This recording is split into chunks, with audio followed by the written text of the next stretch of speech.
Não há nada mais lindo do que amanhecer num dia de domingo e lembrar que eu tenho você, que eu tenho você. Não te prometo eternidade, mas dias te ofereço 1.000.000. Salve, salve! Oi!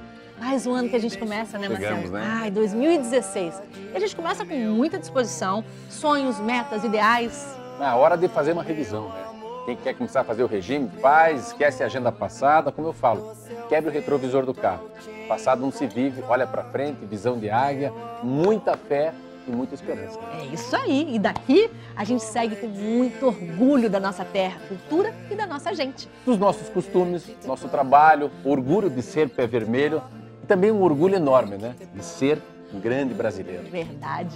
E tem um ditado que eu ouvi e eu nunca esqueci, que eu acho sensacional, que é assim: quem canta a sua terra, canta para o mundo inteiro. Quem canta o mundo inteiro, canta só para a sua terra.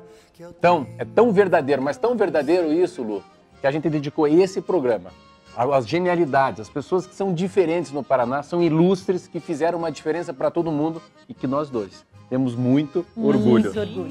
Da cidade são bonitas e dançam. Como o Inhô Belarmino e a Inhá Gabriela. Aliás, o nome deles é sensacional, né? É exótico e diferente, né? É muito, não tem como não saber. Você conhece a história? Não. Qual história você conhece? Não, o mais engraçado, a gente, pra levantar a história, eu lembro deles quando eu era pequena, não sou assim tão nova, eu lembro que eles ainda tocavam e tal, e achavam, tinha músicas que, se você ouvir, você vai lembrar, como essa que tá tocando agora.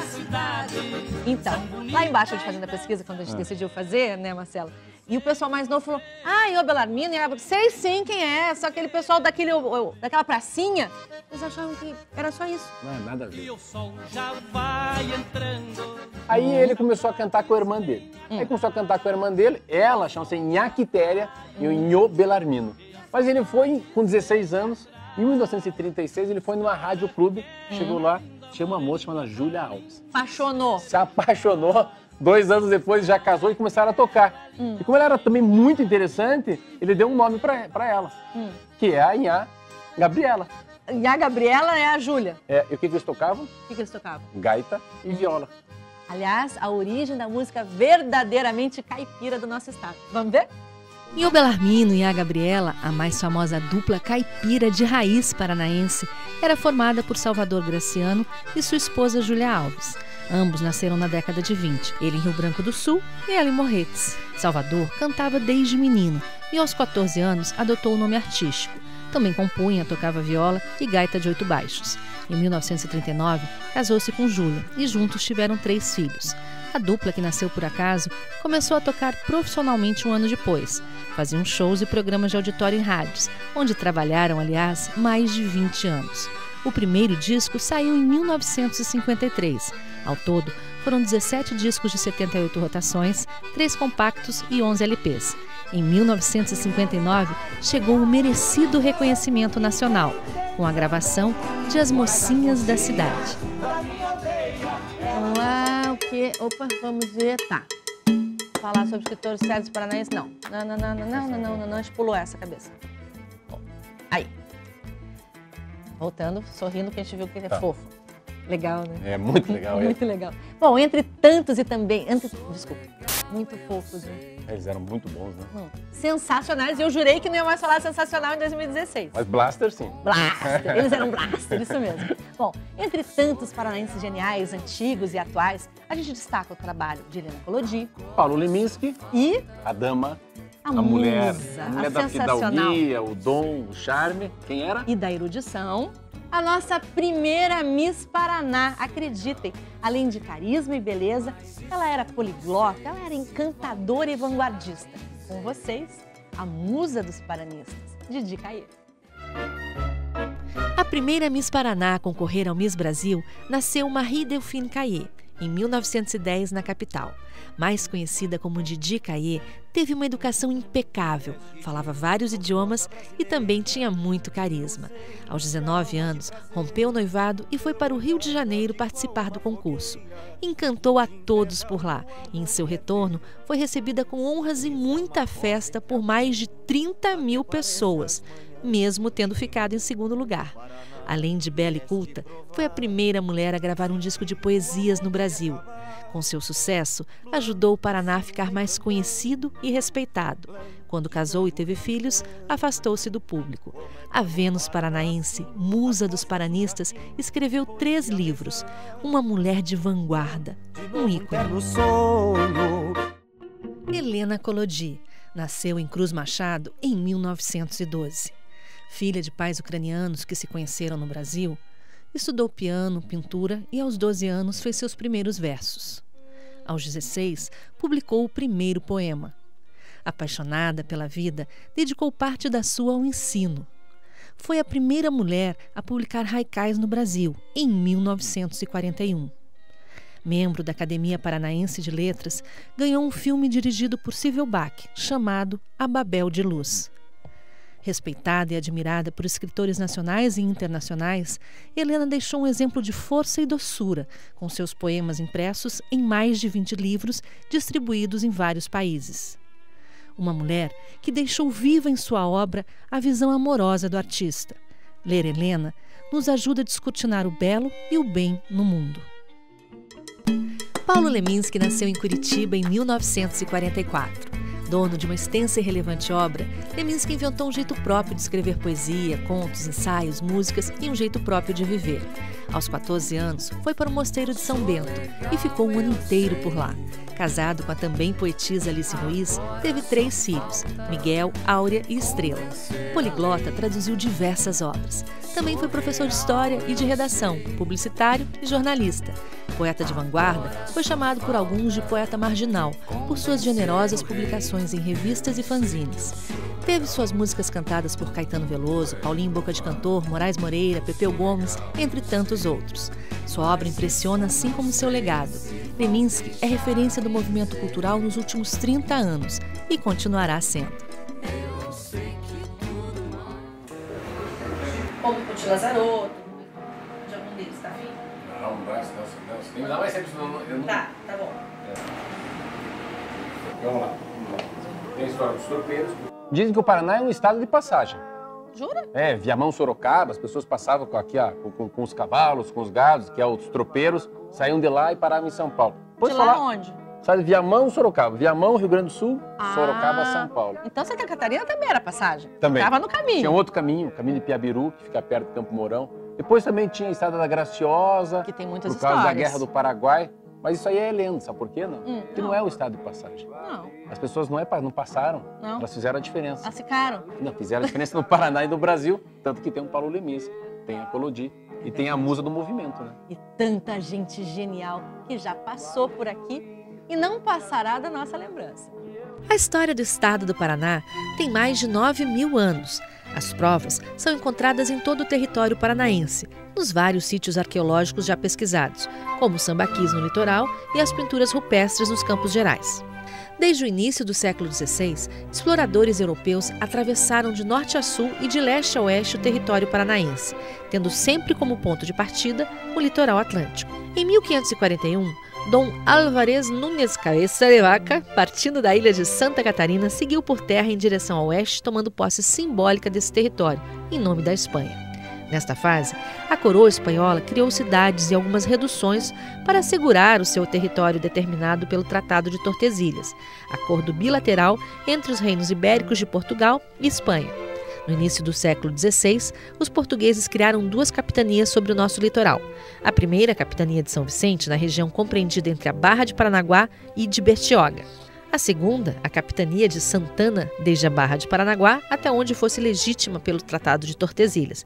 Mas referências históricas datadas de 1540 nos dão conta da existência de moradores na Baía de Paranaguá, vindo de Cananéia de São Vicente.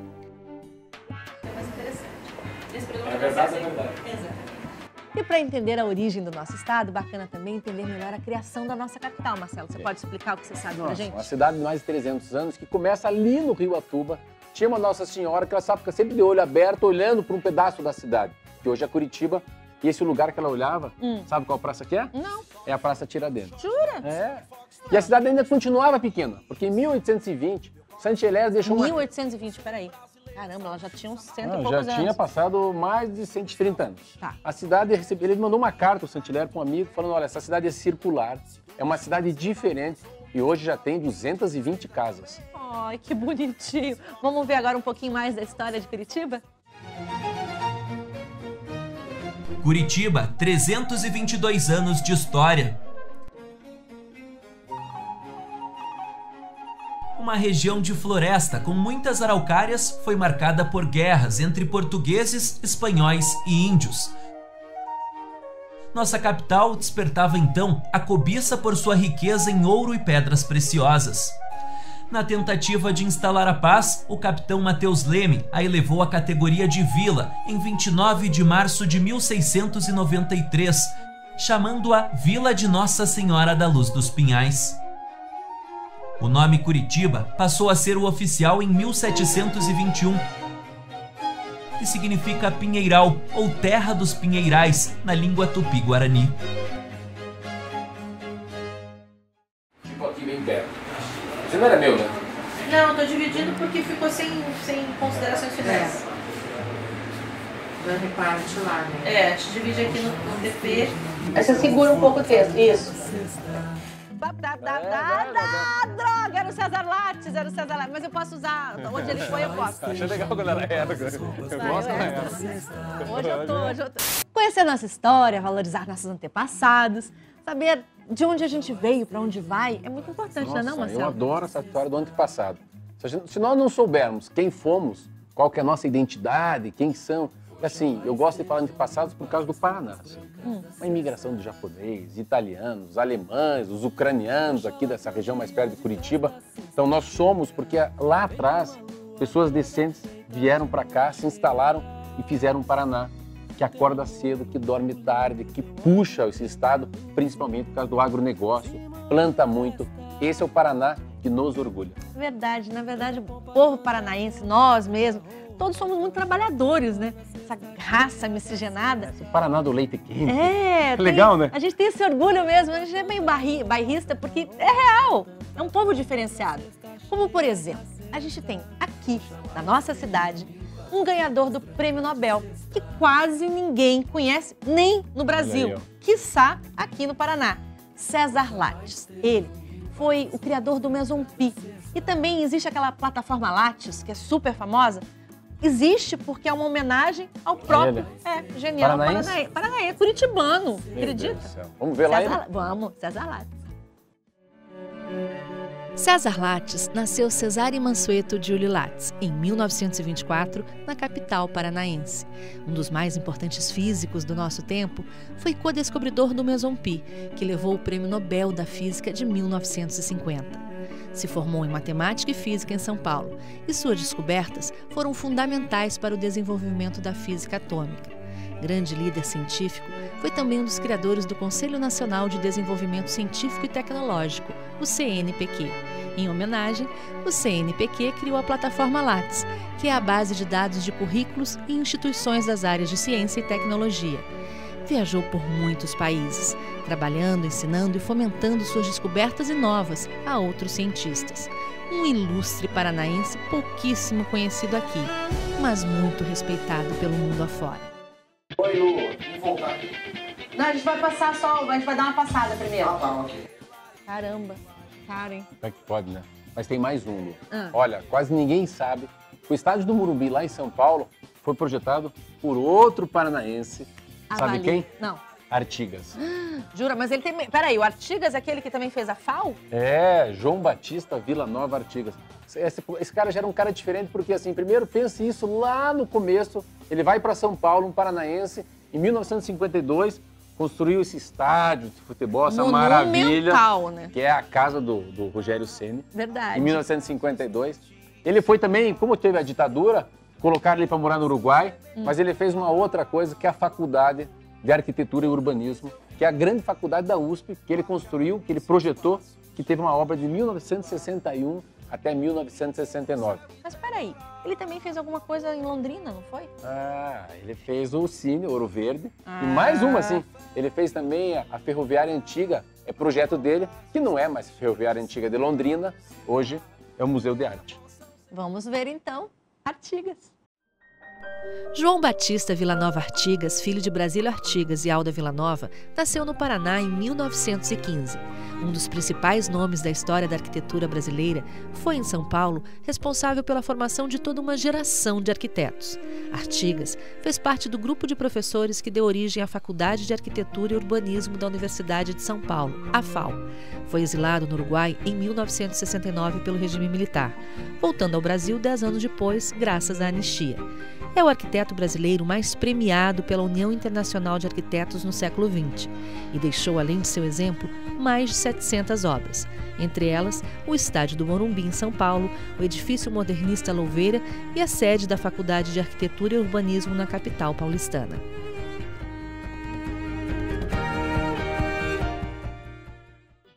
Agora volta essa última cabeça que a gente emenda. Nas artes temos tanta gente boa como João Turim. Bora ver? Então bora. João Turim nasceu em Morretes no ano de 1878. Precursor de esculturas no Paraná, começou seus estudos acadêmicos na Escola de Artes e Ofícios em Curitiba, partindo em seguida para a Real Academia de Belas Artes em Bruxelas.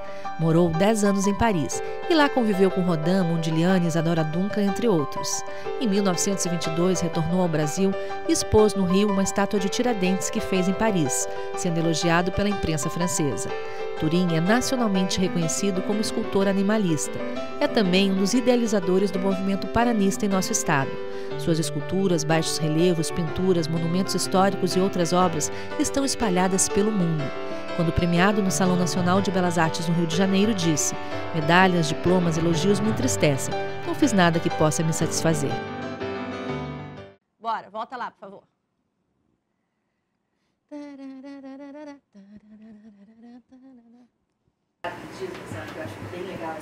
A criatividade da nossa gente passeia pelas artes de um modo geral.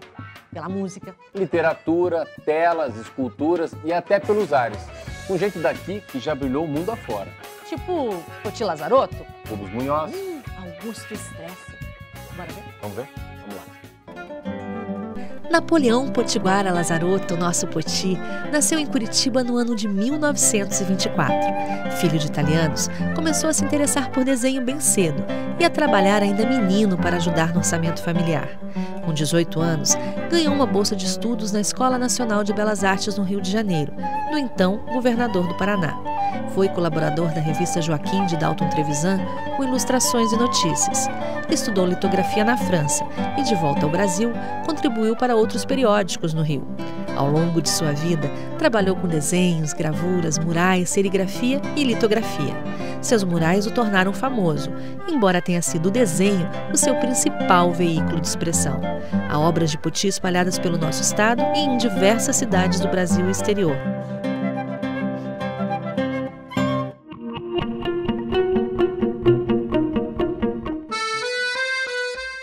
Rubens Pereira Munhoz, curitibano que nasceu em 1899, desde a infância queria voar.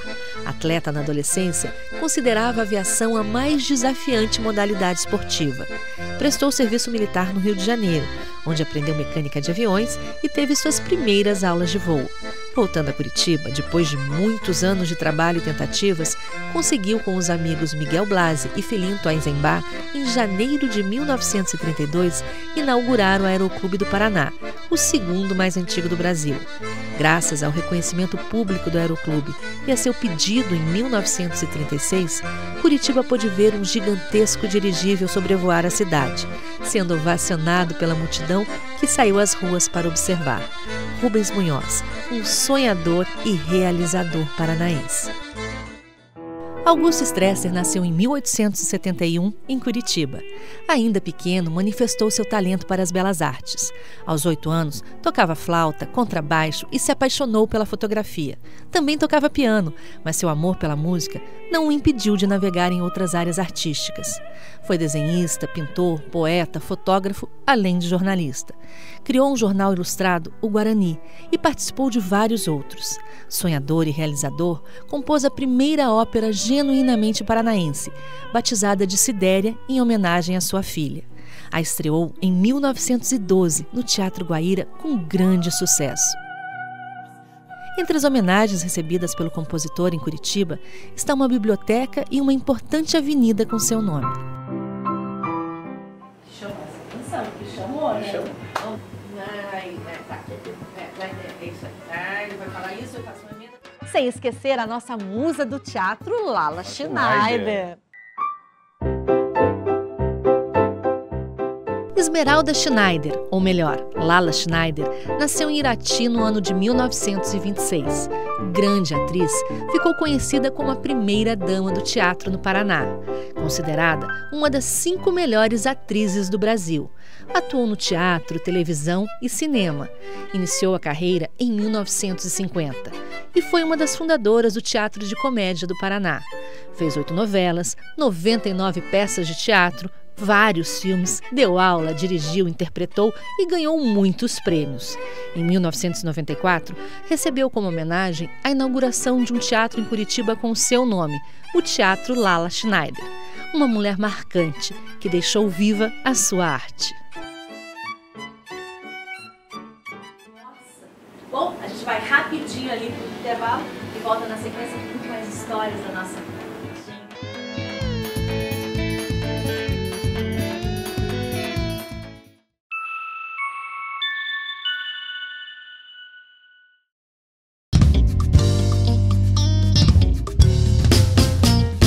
No verão, a escolha das frutas ajuda também na hidratação. As mais suculentas têm bastante água em sua composição e contribuem para o consumo dos nutrientes necessários para se manter saudável. As saladas também são ótimas pedidas para essa época. Constituídas por 90% de água e fornecedora de grandes quantidades de vitamina C, a salada ajuda a combater a fadiga e proporciona uma linha de defesa ao organismo, regulando o bom funcionamento do corpo.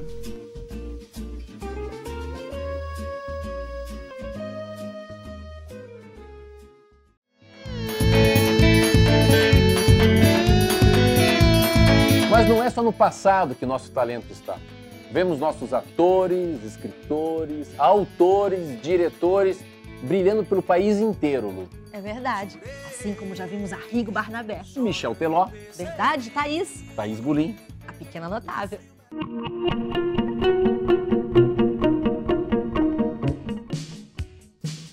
Você sabia que Arrigo Barnabé nasceu aqui no Paraná, em Londrina? O compositor e cantor que ficou nacionalmente conhecido no Festival da Canção da TV Tupi em 79. O arranjo é desse jovem maestro Arrigo Barnabé. Teve destaque na mídia nacional assim que lançou o primeiro LP, Clara Crocodilo, considerado um divisor de águas na música popular brasileira. Vanguardista, Arrigo inovou ao misturar elementos da música erudita com letras ferinas sobre a vida nas grandes cidades. Como intérprete, transformou a música de Hermelino Neder, O Amar é Importante, num dos hits mais tocados da década de 80. Citado na música Língua de Caetano Veloso, mora hoje em São Paulo, onde compõe trilhas sonoras e apresenta na rádio o programa Supertônica. Das nossas jogadas um pouco. Em janeiro de 1981, nascia o segundo dos 3 filhos de Nina e Aldo em Medianeira. Os descendentes de italianos, donos de uma pequena padaria na época, nem imaginavam que a música influenciaria tanto a vida dos filhos Theo, Teófilo e Michel. No começo dos anos 90, Michel e Teófilo montaram com os amigos o grupo Guri. Em seguida, Michel e o amigo Ivan criaram o Santo Chão e gravaram o primeiro álbum. Em 97, Michel passou a ser a voz do grupo Tradição e, depois de 12 anos na estrada, saiu para realizar um sonho de infância, seguir carreira solo. De lá para cá, coleciona prêmios, acessos nas redes, seguidores, fãs e o número de sucessos só cresce. Citado na revista Forbes como fenômeno mundial, quebrou mais barreiras com Ai Se Eu Te Pego e é hoje um dos cantores brasileiros mais tocados no mundo. Thaís Gulim, filha de Darcy e Sandra Maria, nasceu em Curitiba no começo dos anos 80. Arteira, frequentava o Teatro Dadá aos 2 anos de idade. Aos 4, estreava nos palcos. Irrequieta, como atleta foi ginasta, velocista, surfista e aprendeu violão. Formada em administração de empresas pela PUC, também estudou bacharelado em música popular brasileira. Como atriz profissional, estreou em Curitiba ao lado de Alexandre Nero. Aos 19 anos, morou na França e estudou teatro na Inglaterra. Multifacetada, atuava, gravava seu primeiro CD e fazia shows, ao mesmo tempo em que começou a ganhar destaque na cena musical brasileira. Hoje, mora no Rio e é apontada como uma das cantoras contemporâneas mais respeitadas do nosso país. Todos os surdos com medo e quem puxava o samba era eu. Diferentes no Paraná, são ilustres que fizeram uma diferença para todo mundo. Emiliano Davi Perneta nasceu nos arredores de Curitiba em 1866. Importante poeta brasileiro, considerado o maior poeta paranaense em seu tempo, foi um dos fundadores do simbolismo em nosso país. Abolicionista fervoroso, publicou artigos políticos e literários, assim como passou a incentivar em Curitiba a leitura de Baudelaire. Publicou seus primeiros poemas em 1883. Republicano, formou-se em Direito em São Paulo. Foi jornalista, advogado e professor. Em agosto de 1911, foi aclamado Príncipe dos Poetas Paranaenses em uma festa, no Passeio Público. Em 1912, participou da fundação do Centro de Letras do Paraná, sendo seu primeiro presidente.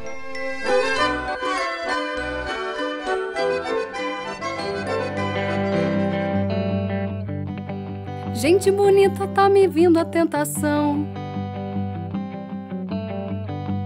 E nossa gente segue encantando e conquistando espaço pelo planeta inteiro. Então, você que tá aí do outro lado, comecinho do ano, hora de parar e pensar. Às vezes você acha que tá meio difícil ter seu talento reconhecido, ser descoberto. Não existe não.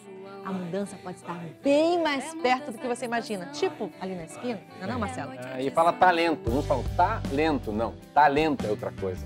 Talento é vocação. É procurar dentro de você o que te agrada, o que se apaixona, brilha os olhos, é afim, vai atrás. Você tem que ser audacioso. Sempre digo, Deus não quer gente boazinha. Não. Gente que é gente com audácia, que faça a diferença. Coragem. É. E outra coisa também. Ou vive quente, ou não vive, né? Adorei. Peraí, lembrei da minha avó. Dona Marinha, ela falava que morno, tipo, não pode. Quando você, por exemplo, tá apaixonado por alguém, ou tá interessado em alguém, um relacionamento. Se tá quente, você não pode viver sem a pessoa, aí tá bom. Se tá frio, tá bom que você acaba. Não sofre, nenhum dos dois sofre. Agora, amor, você vai empurrando com a barriga, aquela coisa mais ou menos. Sabe o que é amor? Não. Gabriel Garcia Marques às vezes falou que é amor. Sabe o que é amor? Amor de verdade? Não parei pra pensar, pra responder assim rápido. Então, quando se vê alguém, você sabe se aquilo é amor ou não, diz que amor de verdade é o amor da cintura pra cima. Bonito. E sabe o que é outro amor? Não. Esse é mais lindo. O que você acha que é amor? Você fala, amor é gostar de alguém? Sei lá, amor pelo que você faz, amor. Não? Não, amor não é sentimento. Não? Amor começa com A, chama-se atitude. Tá aí que eu gostei. Sensacional. Pra começar o ano, né? Não, um momento de reflexão. Agora, comecinho do ano, aproveita e faz o que você ama. Tem atitude, coragem? Isso. Coragem é sensacional, hein?